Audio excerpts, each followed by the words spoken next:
오늘의 사연 시작합니다. 안녕하세요. 지금 이혼 서류 접수해놓고 대기 중인 20대 후반의 여성입니다. 얼마 전 명절에 기가 막힌 일을 겪어서 한번 사연을 신청하려고 해요.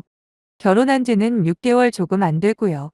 아니 세상에 요즘도 출가외인이라는 말을 쓰는 집구석이 있는지 몰랐는데 저희 시가 사람들이 딱 그렇더군요. 상견례를 할 때만 해도 시부모 두 분 다 점잖고 말씀도 별로 없으셔서 정상적인 사람들인 줄 알았어요. 친정부모님 역시 할 말만 하는 시부모님을 좋게 보셨고요. 하지만 결혼하자마자 전형적인 시월드의 갑질이 시작되더군요. 이건 아닌데 하면서도 참아보려 했어요. 지금까지 서로 다른 가치관으로 살아온 사람들이 처음부터 잘 맞는 게 더 이상한 거니까요. 그래서 할 말은 하려고 노력하면서도 제가 맞출 수 있는 부분은 맞추려 최선을 다했습니다. 하지만 결국 이번 설 때 있었던 일로 폭발해버린 저는 이혼을 결심했고 현재 진행 중이네요. 부디 제 이야기를 한번 들어봐 주세요. 과연 제가 심한 건지 아니면 진작 해야 할 결정을 이제라도 한 건지 많은 분들의 의견을 듣고 싶어서 이렇게 사연을 신청해 봅니다. 남편과 저는 대학교 동창으로 졸업하고 4년의 연애 기간을 거쳐 부부가 된 케이스예요. 남편 집안도 꽤 여유가 있는 편이고 저희 집 역시 좀 살아요. 하지만 그 돈이 남편이나 제 돈이겠습니까? 전부 양가 부모님들이 평생 피땀 흘려 모아온 재산이죠. 그래서 사실 결혼할 때도 저는 친정부모님께 일절 도움을 안 받으려 했었어요. 근데 시아버지께서 1억을 지원해 주신다고 하니 할 수 없이 저도 친정부모님께 어느 정도 금전적인 지원을 받아 결혼을 했죠. 비록 전셋집이지만 평수도 넓고 자리도 좋아서 맞벌이인 저희 부부에게 딱인 곳이었어요. 양가 부모님의 도움이 없었다면 절대로 구할 수 없는 집이었겠죠. 그 부분은 감사하게 생각합니다. 하지만 신혼여행을 다녀와 시가에 들렀을 때부터 전 무언가가 잘못되었다는 느낌을 강하게 받았어요. 남편에겐 이미 결혼한 형들이 2명 있습니다. 제겐 아주버님들이죠. 그런데 저녁이 돼서 저희 부부의 환영식을 해준다며 집에서 고기를 구워 먹게 되었거든요. 시부모님이 살고 있는 집이 30평 후반의 주택인데 거실이 제법 넓어요. 종종 온 가족들이 모여 고기를 구워 먹는다고 하더라고요. 문제는 충분히 모두 다 앉을 수 있음에도 불구하고 시아버지를 비롯해 남자들만 앉아서 고기를 먹는 거예요. 시어머니와 두 형님들은 익숙한 듯 열심히 고기를 굽거나 아니면 물을 떠다 준다던가 또는 냉장고에서 맥주 심부름을 하고요. 분위기가 그렇다 보니 저 역시도 자리에 앉을 엄두가 안 나더군요. 그렇게 의도치 않게 남자들 식사 시중만 들었죠. 거기다 심부름을 시키는 시아버지의 태도도 정말 눈살을 찌푸리게 만들었는데 일단 부족한 게 있다 싶으면 시어머니를 부릅니다. 여러 좋은 호칭도 많을 텐데 꼭 어이라고 부르더군요. 자식들도 있는데 기분 나쁘게 어이라고 부르는 시아버지도 이해가 안 되었지만 그것보다도 시아버지가 부르면 마치 몸종처럼 자연스레 다가가 필요한 걸 가져다 주는 시어머니가 더 이해가 안 되더라고요. 그뿐만이 아니었어요. 단 한 번도 자리에서 일어나지 않고 시어머니와 형님들을 시켜만 먹는 아주버님들 역시 짜증이 나기는 매한가지였습니다.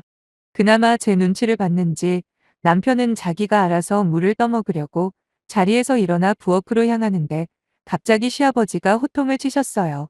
남자 새끼가 부엌에 왜 들어가냐고요. 그러면서 고추 떨어진다는 말을 농담이랍시고 하더군요. 그리곤 저한테 물심부름을 시키는데 솔직히 싫다고 하고 싶었지만 분위기가 분위기인지라 저도 모르게 물을 떠다 바치고 말았네요. 그렇게 남자들이 얼추 다 먹었다 싶으니 시어머니와 형님들 2분이 주섬주섬 상을 다시 차리는 거예요. 전 고기가 코로 들어가는지 입으로 들어가는지 모를 정도로 멘붕이 와서 겨우 식사를 마치고 다음날 아침에 집으로 돌아와 남편에게 따졌습니다. 어제 그거 뭐냐고, 왜 다 같이 먹지 않고 따로따로 먹느냐, 거기다 손이 없냐 발이 없냐. 직접 갖다 먹으면 될걸 굳이 뒤에 사람 세워놓고 시켜 먹는 건 또 뭐냐 했더니 남편이 한숨을 길게 쉬면서 원래 자기 집 가풍이 그렇다네요. 들어보니 시아버지가 완전히 폭군 스타일이래요. 직업군인 출신이었다는 시아버지는 전역하고 쭉 사업을 해왔답니다. 다행히 일이 잘 풀려 지금 가지고 있는 자산이 제법 되나 봐요.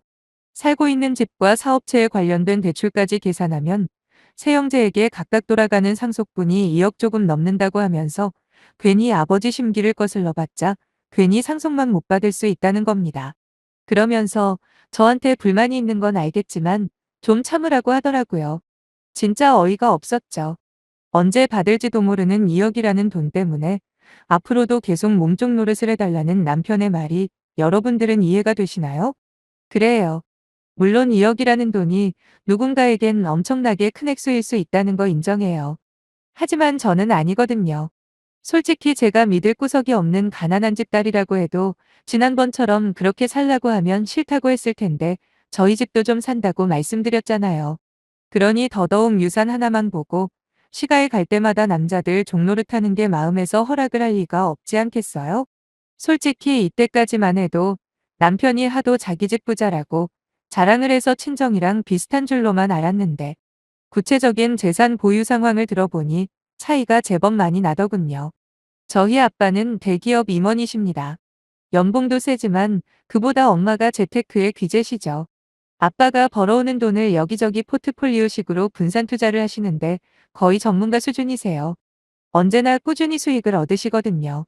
거기다 그렇게 모은 재산으로 부동산 갭 투자까지 하십니다.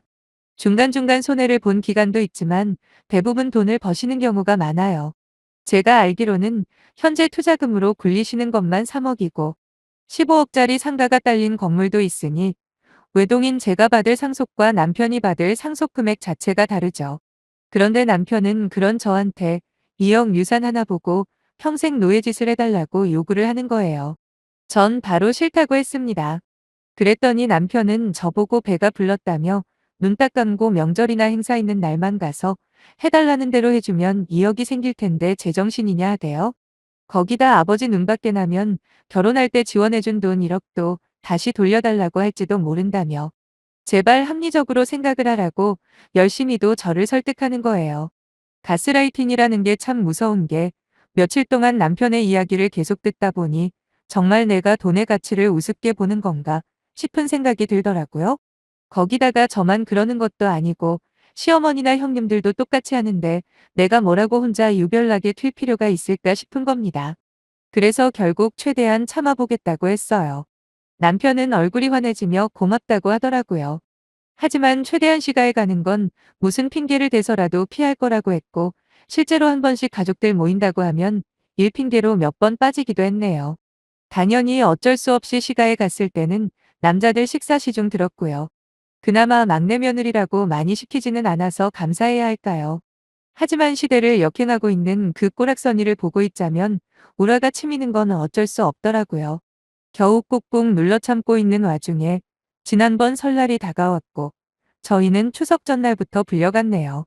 두 아주버님 내외 역시 미리 와 있었습니다. 당연히 남자들은 대낮부터 치킨에 맥주를 마시기 시작했고 시어머니의 지휘 아래 저와 두 형님들은 음식장만을 했죠. 다행히 제사는 안 지내는 시가였지만 그래도 대식구가 먹을 음식을 하려고 하니 일이 정말 많더라고요. 근데 안 그래도 바빠 죽겠는데 남편이 자꾸만 저한테 냉장고에 있는 맥주를 가져다 달라는 거예요. 남편한테 귓속말로 한 번에 가져가서 두고 마시라고 하니 그러면 맥주가 미지근해져 맛이 안 난다고 하네요. 얼마나 얄미운지 뒤통수를 한 대 때리고 싶을 정도였습니다. 육개장, 잡채, 소불고기 등등 대부분의 음식 준비가 끝나고 마지막으로 전 부칠 차례가 되었는데 재료들을 보니 막막해지더군요. 시아버지가 조금씩 여러 종류의 전을 맛보고 싶다 해서 명태부터 시작해서 산적, 오징어, 배추, 실파 등등 전을 부칠 수 있는 재료들은 거의 다 있었던 것 같아요. 몇 시간에 걸쳐 전까지 다 준비가 완료되고 이제 저녁 먹을 시간이 되었습니다. 역시나 정작 음식하느라 하루 종일 허리 한 번 못 펴고 일한 며느리 3명과 시어머니는 상만 차려주고 뒤로 물러나야 했습니다. 그 대신 종일 처먹고 놀기만 했던 남자 넷이서 식탁에 앉는 꼴을 보니 아무리 제가 참아보겠다고 약속을 했어도 이건 아니다 싶더군요. 화가 부글부글 끓어올랐죠. 왜 그런지는 몰라도 갑자기 친정엄마 아빠가 너무 보고 싶은 겁니다. 그래서 저도 모르게 시아버지에게 말씀드렸네요. 다음 명절 때는 남편과 친정에 먼저 다녀오겠다고 말이죠. 물론 한 번에 허락을 할 거라고는 생각 안 했어요. 그렇다고 친정에 가는 문제를 언제까지 미뤄둘 수만은 없잖아요. 그래서 말을 한 건데 시아버지는 들고 있던 숟가락을 식탁에 탁 하고 놓으며 지금 무슨 헛소리를 하냐대요? 시집을 왔으면 출가회인인데 어디 명절에 친정에 갈 생각을 하냐고요. 그때 옆에 있던 시어머니가 제 손을 잡아 끌고 안방으로 들어가서는 저보고 미쳤냐고 하는 거예요. 그러면서 니네 시아버지 성질이 얼마나 대단한데 괜히 건드려서 좋을 거 하나 없다는 겁니다. 나중에 받을 유산을 생각해서라도 참으라고도 하시면서 비록 니네 집과 많이 달라서 힘든 건 이해하지만 이왕 시집을 왔으면 여기 법을 따라야 하지 않겠냐고 하시는데 불쌍하다는 생각밖에 안 들더라고요. 저렇게 남편이 무서워 쩔쩔매는 게 정상인가요? 여자로 시집 온 게 무슨 큰 죄를 지은 것 마냥 찍소리도 못하고 거기다 자기 경제권도 하나 없어서 막내 아들한테 유산 안 돌아갈까봐 전전긍긍하는 모습에 오히려 제가 정신이 확 드는 겁니다. 그냥 참고 어떻게든 살아봐야겠다고 결심한 게 바보 같은 결정이었더군요. 저는 어머님하고는 더 할 말 없다고 거실로 나갔더니 시아버지는 아직도 화가 안 풀렸는지 씩씩거리며 저를 노려보시는 겁니다. 저 역시 정면으로 똑같이 노려보며 명절에 내 부모 보러 가는 게 그렇게 큰 잘못이냐고 물어봤죠. 그랬더니 또 여자가 어쩌고 저쩌고 하면서 그러면 나중에 국물도 없을 줄 알라는 말에 혹시 유산 말씀하는 거냐 하니까 당연한 걸 왜 묻냐입니다. 전 기가 막혀서 그깟 2억으로 지금 몇 명의 여자들 인생을 말아먹고 있는지 아시냐고 했죠. 그리고 둘러보며 여기 있는 시어머니나 며느리들한테 그 돈 줄 거 아니지 않냐. 따지고 보면 아들들한테 줄 돈인데 왜 우리가 개고생을 해야 하고 이런 무시와 천대를 감수해야 하냐 따졌네요. 형님들한테도 돈 2억 때문에 자존심 다 버리고 친정에도 못 가게 하는 이따위 집구석에서 계속 살고 싶냐고 뭐라고 했습니다. 큰형님은 감정이 복받쳤는지 눈물을 흘리고 작은 형님 역시 고개만 푹 숙이고는 아무 말도 없더라고요. 말만 안 했을 뿐이지 저랑 같은 감정 아니었겠어요? 그쯤 되자 남편이 저를 말리더라고요. 제 팔을 잡아 끌며 그만하라고 일단 자기랑 먼저 이야기하자 하길래 잡았던 팔을 세차게 뿌리치며 남편에게 소리를 질러버렸습니다. 네가 제일 나쁜 놈이라고요. 네가 받을 유산으로 왜 나한테 지랄이냐. 돈 받고 싶으면 네가 직접 일하던가 재롱 떨어서 이쁨을 받을 일이지. 마누라 뒤에 숨어서 돈만 바라보는 네가 여기서 가장 악질이라고 했습니다. 막말로 내가 나중에 받을 유산이 너보다 몇 배가 더 많은데 이제부터 명절마다 우리 집 가서 내가 한 것처럼 똑같이 할 거면 계속 같이 살고 아니면 이혼하자고 말했네요. 그리고 마지막으로 시아버지한테 진짜 더럽고 치사해서 이 집 구석에서 나가줄 테니 돈이억에 평생 종노릇 하겠다는 새며느리 알아보라 하고 그 길로 나와버렸네요. 그리고 남편과 함께 타고 온 차를 끌고 친정으로 향했습니다. 사정을 전부 들으신 부모님은 분노로 손까지 바르르 떠시며 당장 이혼시키신다고 하시더군요. 정말 죄송한 마음뿐이었네요. 이런 꼴 당하라고 귀하게 키우신 게 아닐진데 말이에요. 그 후로 벌써 일주일이 흘렀습니다. 이혼 서류는 접수했고요. 처음에 미안하다고 자기가 다시 중재해보겠다는 남편에게 내가 해결 방법을 말해주지 않았냐. 내 유산이 훨씬 더 크니까 내가 니네 집에 한 것처럼 우리 집에 하겠다고 각서 쓰고 지장 찍어라. 그러면 그때 다시 생각해보겠다고 하니 이틀 뒤에 바로 이혼 서류에 도장 찍어주더라고요. 저한테는 그렇게 돈돈거리면서 사람 이상하게 가스라이팅 하더니 정작 지보고 하라니까 못하겠나 보죠. 아무튼 확실하게 이혼하고 새 출발할 겁니다. 당분간 아빠 엄마와 지내면서 그동안 받았던 상처 회복에 힘쓰려고요. 더러운 기억 다 잊고 다시 시작할 수 있게 많은 응원 부탁하면서 마칠게요. 감사합니다. 오늘의 사연 시작합니다. 안녕들 하세요. 항상 여기에 들러 사연을 듣는 것으로 하루 일과를 시작하는 애청자입니다. 제 나이는 30대 초반이고요. 현재는 일반 회사를 다니고 있는 평범한 여성이에요. 사실 제게는 한 번 이혼을 한 경력이 있어요. 그것도 딱 1년 반 정도 살고 말이에요. 나름 참아보려 부단히 노력을 했지만 아닌 건 아니더라고요. 그래서 칼같이 정리해버렸죠. 제 이야기 한번 들어보실래요? 남편을 만난 건 지인 소개로 나간 모임에서였습니다. 제가 워낙 자전거 타는 걸 좋아하는지라 평소에도 퇴근 후 저녁이면 장비까지 착용하고 자전거를 타곤 하죠. 제가 사는 동네가 우리나라에서 자전거 도로가 가장 잘 되어 있는 곳이거든요. 자전거도 100만 원 이상 하는 거에다가 이런저런 장비들 가격까지 합치면 제법 투자를 많이 한 편입니다. 아무튼 처음엔 혼자 타는 거에 만족을 하다가 정보도 얻을 겸 가입한 자전거 동호회에 가입했죠. 그리고 거기서 남편을 만나 저희는 곧 사귀는 사이가 되어버렸고 연애한 지 1년도 안 돼서 결혼을 하게 되었어요. 미리 말씀을 드리자면 시간은 경제적으로 제법 여유가 있는 편이에요. 상대적으로 저희 집은 부모님이 아직까지 일을 하셔야 할 만큼 빠듯하고요. 제겐 위로 오빠가 2명 있습니다. 둘 다 아직 결혼은 안 했고요. 남편 쪽은 남동생 1명 있어요. 아무튼 결혼 이야기가 오고 가자마자 시가에서는 집을 준비하겠다고 하시더라고요. 시내에서 한참 떨어진 곳에 위치한 24평대 주택인데 당시에 2억 5천만 원 정도 했던 걸로 기억합니다. 솔직히 요즘 집값이 보통 비싼가요? 비단 서울이나 수도권이 아니라도 몇 년 사이에 천정부지로 올라버린 집값 때문에 서민들만 피눈물을 흘리는 상황이잖아요. 하지만 이렇게 결혼 시작부터 집 걱정을 덜 수 있으니 얼마나 기뻤겠습니까? 저도 그렇고 저희 가족들도 다들 시가의 결정을 환영했고 여러 번 감사 인사도 했네요. 시가에 비해서 많이 딸린다 뿐이지 저희 집도 각자 자기 밥벌이는 하는 상황이라 제가 일하면서 번 돈은 전적으로 제 소유였어요. 그동안 차곡차곡 모아놓은 돈이 5천만 원 조금 넘더라고요. 그래서 친정 부모님께 일절 손 안 벌리고 제 힘으로 혼수며 기타 비용 전부 부담했어요. 아무래도 오빠 둘이 아직 결혼을 안 했다 보니 굳이 저까지 부모님의 부담을 늘려드리고 싶지가 않았죠. 주위에 결혼한 친구들만 봐도 5천만 원이면 그래도 남들 하는 만큼은 해갔다고 생각해요. 결혼 전만 해도 남편이나 시부모님 역시 제 결혼 비용에 대해서 별말 없었고요. 그래서 다른 건 몰라도 결혼 비용으로 문제가 될 거라는 생각은 아예 안 해봤는데 그게 제 큰 착각이었더라고요. 일단 저희 신혼집에서 시가도 그리 멀지 않고 친정 역시 꽤 가까운 곳에 위치해 있어요. 당연히 제가 그린 결혼 생활에는 양가 부모님들과 자주 만나면서 서로 친해지고 알아가는 과정도 포함이 되어 있었죠. 하지만 시가에 가는 건 아주 당연하게 생각하는 남편이 처가에 가는 건 표시가 나게 안 좋아하는 겁니다. 같이 가더라도 불편한 티 얼굴에 팍팍 내고요. 뭐 우리 부모님께 살갑게 하는 것까지 바란 건 아니에요. 하지만 적어도 무슨 질문을 하면 최소한 성의 있게 대답을 해야 정상 아닙니까?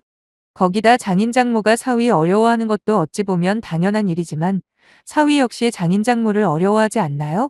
그런데 남편은 자기 하고 싶은 대로 편하게 있습니다. 그냥 소파에 드러누울 때도 있고 말도 틱틱거리고 말이에요. 한 번은 제가 남편에게 화를 내며 물어봤습니다. 나는 시가에 가면 엉덩이 붙일 틈도 없이 일하는 건 기본이고 시부모님이 뭐라 뭐라 하면 내내 하는데 당신은 왜 우리 집에 가면 어려운 것도 없고 우리 부모님이 뭘 물어봐도 건성으로 대답하냐 그 부분이 너무 기분 나쁘다 했습니다. 그랬더니 남편이 뭘 당연한 걸 물어보냐는 눈빛으로 우리 집에서는 집 해줬잖아. 근데 당신 집에서는 혼수 말고 해준 게 뭐 있는데? 라는 겁니다. 그게 무슨 소리냐고 했더니 저보고 답답하다는 듯 남편이 다시 입을 열더군요. 자기 부모님이 집 해준 덕분에 안정적으로 돈 걱정 없이 사는 거 아니냐면서 그러니까 절더러 시부모님께 잘하는 거 가지고 생색낼 생각하지 말라네요. 자기는 우리 집에서 딱히 받은 거 없으니까 그냥 하고 싶은 대로 해도 된다고 하는데 거기서 말문이 막히더라고요. 이런 더러운 사상을 가진 놈인지 까맣게 몰랐거든요. 그 후로 그나마 우리 집에 가던 횟수도 점점 줄더니 어느 날부터는 저 혼자 다녀오라는 남편 놈에게 더 기대할 것도 없고 짜증도 안 나서 저만 다녀오곤 했네요. 속 깊은 우리 부모님은 남편 없이 혼자 오는 저를 보고도 별 말씀 없으셨지만 아마 대충 짐작은 했을 거예요. 그만큼 남편이 저희 집에서 사가지 없이 행동했거든요. 하지만 반대로 며느리 역할은 점점 더 심해져만 갔어요. 일단 시간은 명절 때 지내는 차례를 제외하고도 제사를 2번 지내야 합니다. 시할머니와 시할아버지 제사였죠. 그런데 결혼하고 처음 맞는 시할아버지 제사 때 저더러 회사에 연차를 쓰고 아침 일찍 와서 제사 음식 차리라고 하더라고요. 그때는 결혼한 지도 얼마 안 되었고 남편이 그런 생각을 가지고 있는 사람인지도 몰랐던 때라 바보같이 시키는 대로 했습니다. 사실 저희 집은 딱히 종교가 기독교도 아닌데도 불구하고 제사나 차례 같은 거 안 지내요. 그냥 할아버지 기일에는 가족들끼리 납골당에 들러서 인사드리고 어디 맛집에 들러 맛있는 거 먹고 시간 보내다 오고요. 명절에도 보통 펜션 같은 데 예약해서 다 같이 쉬다가 오거나 아니면 음식 조금 해서 집에서 편하게 보냅니다. 그러니 제사 음식에 대해서 제가 알 리가 없죠. 생전 처음 보는 용어와 조리법에 당황한 제가 어리버리 헤매고 있으니 시어머니가 버럭 화를 내시기도 했네요. 그렇게 진땀 흘려가며 겨우 음식을 다 하고 나니까 정작 제사는 남자들끼리만 저라고 그러더라고요. 저 완전 쇼킹 그 자체였어요. 아니 왜 새빠지게 여자들이 음식 준비 다 하고 제사상 차렸으니까 그동안 손 놓고 쳐놀고 있던 남자들만 절을 하는 거죠? 정말 황당하더군요. 그래서 제사 끝나고 남편에게 넌지시 물어봤더니 원래 그러는 거랍니다. 그러면서 저보고 몰라도 이렇게 모를 수가 있냐며 한참 배워야겠네 하더라고요. 솔직히 제사 문제는 워낙 생소한 부분이라 그렇다고 쳐도 한 번은 생활비 문제로 말싸움을 한 적이 있습니다. 신혼 초에 남편이 경제권을 달라고 하길래 제가 싫다고 그랬죠. 그때도 제 기억으로는 경제권을 자기가 가져야 하는 명분으로 자기가 지불해온 걸 내밀었던 것 같아요. 아무튼 요즘 맞벌이하는 부부 중에 한쪽이 경제권 가져가는 경우가 어디 있냐고 그러면서 제가 공동생활비 통장 만들어서 쓰자고 그랬어요. 매달 생활비는 거기에 넣고 나머지는 각자 관리하자고요. 워낙 완강한 제 태도에 기가 눌렸는지 남편은 곧바로 알았다고 하더라고요. 그런데 곧이어 아무리 각자 관리를 하더라도 서로서로 언제든 통장 오픈하자고 하길래 그러자고 했습니다. 저야 뭐 허튼데 쓸 일이 없으니 아무 걱정 없었어요. 하지만 얼마 후 자기 통장을 오픈하는 남편이 제 통장도 보자고 하더군요. 그래서 바로 보여줬습니다. 제가 워낙 절약 정신이 몸에 배어 있어서 아무 거리낌이 없었는데 남편의 인상이 곧 찌푸려지더라고요. 그리고는 친정 부모님께 용돈으로 드린 20만 원을 걸고 넘어지는 겁니다. 아무리 집 걱정은 안 해도 되는 상황이라고는 하지만 그래도 앞으로 애도 생길 거고 언제 무슨 일이 닥칠지 모르는 게 사람 인생인데 자기와 상의도 없이 용돈을 드렸다며 뭐라고 하는 거예요. 자기는 부모님이 집까지 해줬어도 지금까지 용돈 한 푼 안 드리고 돈 모으는데 마치 제가 친정으로 돈을 빼돌린 그런 사람 취급을 하길래 제가 바로 소리쳐버렸네요. 평소에 장인 장모가 살았는지 죽었는지 바로 지척에 살면서도 전화 한 통 없는 주제에 용돈으로 드린 20만 원이 그리 아깝더냐고 나를 사랑하긴 하는 거냐 그랬어요. 저도 모르게 눈물까지 흐르더라고요. 다른데 펑펑 돈 쓰면서 내 부모한테 용돈 드린 것도 아니고 아끼고 아끼는 와중에 용돈 좀 드렸기로써니 나한테 지금 하는 태도가 뭐냐고 난리를 쳤어요. 제가 눈물을 흘리는 것까지는 예상을 못했던지 당황하던 남편은 마지못해 매달 용돈 20만 원까지는 드리는 거 인정하겠다고 하는데 그놈의 집이 뭔지 진짜 자존심 상하고 이렇게까지 무시를 당할 일인가 생각이 참 많아지더라고요. 물론 이혼할 생각을 안 해본 건 아닙니다. 하지만 막상 이혼을 하려고 마음을 먹을래도 쉽지가 않더군요. 고려해야 할 일이 너무 많은 거죠. 친정 부모님께는 뭐라고 설명을 할 것이며 아무리 요즘 이혼율이 높다고는 해도 주위 사람들의 시선도 부담스러웠던 게 사실이고요. 그렇게 남편과 대면대면한 상태로 지내던 와중에 도련님이 결혼할 여자를 데리고 왔습니다. 제게는 동서가 되겠네요. 상견례까지 마치고 다 같이 모여 얼굴이나 볼 겸 식사를 하는 자리였어요. 이야기를 듣자 하니 시가에서 저희 때와 마찬가지로 집을 해주신다고 하더라고요. 물론 저희 집보다는 훨씬 가격이 산 집이었지만 그래도 집 한 채 가지고 결혼 생활 시작하는 게 얼마나 큰 메리트가 있는지는 설명할 필요가 없겠죠? 저는 동서가 생긴다는 반가움보다는 또 나처럼 집 해줬다고 얼마나 구박을 받을지 얼굴도 못 본 예비동서가 불쌍하게만 여겨졌죠. 마침내 함께 식사를 하는 자리에 예비동서가 왔는데 시가 식구들 모두 저를 대할 때와는 너무도 다른 겁니다. 마치 엄청 대단한 사람이 온 것처럼 쩔쩔매는데 참 기분이 그렇더라고요. 그때만 해도 아직 결혼을 안 한 상태이니 그냥 조심을 하나보다 여기고 넘겼습니다. 그리고 추석 때가 다가왔고 전 작년처럼 아침 일찍 불려가 이것저것 준비를 하고 있었는데 마침 예비동서도 온다고 하는 거예요. 물론 결혼식이 얼마 남지 않았으니 일을 시킬 생각은 아예 없었습니다. 오히려 결혼 전에 인사를 하러 오는 게 신기하기만 했죠. 하지만 그거야 사람마다 생각이 다를 수 있으니 그냥 넘겼는데 저녁 늦게 도련님과 예비동서가 왔더라고요. 시어머니뿐만 아니라 제 남편까지도 여전히 동서를 상전처럼 극진히 대접을 하는 거예요. 문제는 예비동서 수발을 자꾸 저한테 시킨다는 거였어요. 음료수 좀 갖다 줘라, 과일 까가 내와라 등등 말이에요. 그치만 정작 예비동서는 그래도 손윗사람인 제가 가져다 주는 게 불편했는지 연신 자기가 하겠다는데도 만류하는 시어머니가 참 야속하고 얄밉더군요. 그때만 해도 저는 그 이유를 짐작조차 못했습니다. 그런데 주방에서 전을 부치는 제 뒤로 예비동서가 오더니 어차피 자기도 해야 할 일이니 돕겠다고 하더라고요. 첫인상과는 다르게 삭삭하고 예의가 있는 예비동서의 모습에 흐뭇한 마음을 가지려는 찰나 시어머니가 뛰어서여서는 말리는 겁니다. 그러면서 예비동서에게 너는 앞으로 이런 거 할 일이 없을 거라고 어차피 나랑 큰애가 해도 충분하니까 그냥 쉬라고 하시며 예비동서를 다시 데려가는 거 아니겠어요? 순간 무슨 말인가 싶어 제가 시어머니를 붙잡아 세워두고 물어봤습니다. 방금 하신 말씀이 무슨 말이냐고요. 갑작스러운 제 모습에 남편이 저를 데리고 큰 방으로 들어가더군요. 근데 남편이 뭐라는지 아세요? 예비동서 부모님이 도련님에게 차를 한 대 뽑아주시기로 했답니다. 물론 혼수도 최고급으로 하고요. 거기다 시부모님에게 각각 300만 원대 이물까지 해주기로 했다면서 그 정도 해오면 집안일 정도는 면제해줄 수 있는 거 아니냐더군요. 오히려 결혼할 때 아무것도 못해온 저와 예비동서를 비교까지 하면서 말이에요. 그제서야 상황이 어떤 식으로 돌아가는지 이해가 되었고 피가 거꾸로 솟는 느낌에 거실로 나가서 시어머니한테 따졌습니다. 방금 남편한테 들은 이야기를 하면서 그게 정말이냐고 이 집에 올 때 해온 게 없어서 저는 평생 부엌대기로 살아야 하고 여기 동서될 사람은 차도 해오고 예물까지 빵빵하게 들고 오니까 앞으로도 집안일은 안 시키려고 한다는데 무슨 말 좀 해보라고요. 그거 아시나요? 너무 화가 나면 오히려 침착해진다는 걸요. 제가 그때 딱 그랬어요. 머리가 차갑게 식으면서 그제서야 내가 얼마나 바보 같은 짓을 해왔는지 알겠더라고요. 처음부터 받아주면 안 되는 거였는데 결혼 초기니까 참고 고작 주위 사람들 시선이 무서워 참고 그랬던 제가 머저리였던 거죠. 그런데 시어머니가 그러더라고요. 그게 그렇게 안 입수면 너도 좀 해오지 그랬냐고요. 전 그래요?